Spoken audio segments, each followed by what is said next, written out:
Ayan mga idol, malapit na rin tayong matatapos dito sa ginagawa nating pond ng ating alagaan. Tatapusin na natin to para maiumpisa na naman natin yung mga iba natin trabaho mga idol. Para mabigyan na rin natin ng tubig to mga idol. Ilinis na lang natin.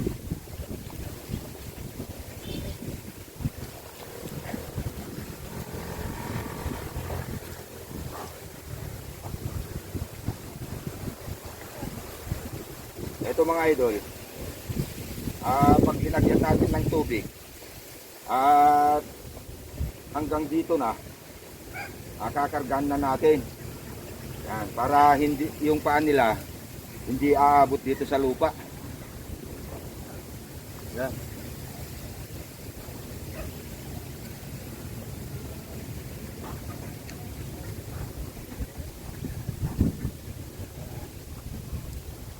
Parang nagkukay tayo ng isang septic tank mga idol.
Ayan mga idol, patutubigan na natin itong ginawa natin pond.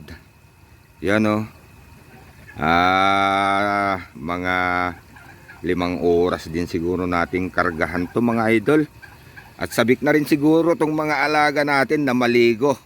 Kasi 1 buwan na rin na walang tubig dito sa ating alagaan.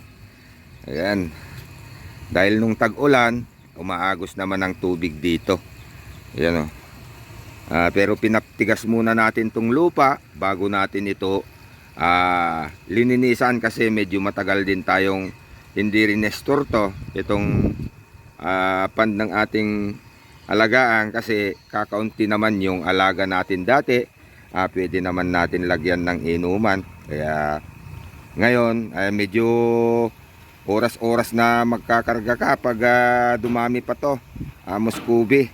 Kaya kailangan may pond sila na liliguan para hindi na sila lalayo at maghanap ng liguan nila mga idol. Kasi yung mga iba dyan na lumilipad ng mataas yan, pupunta dyan sa may waig tawag namin. Yan mga idol. Yan, hayaan lang natin dito mga idol at magtatrabaho tayo dito. Yan. Mahirap din maggawa ng pond ng ating alaga. Yan. Yan na yung mga alaga natin mga idol. Sabik na siguro maligo yung mga muskubi natin.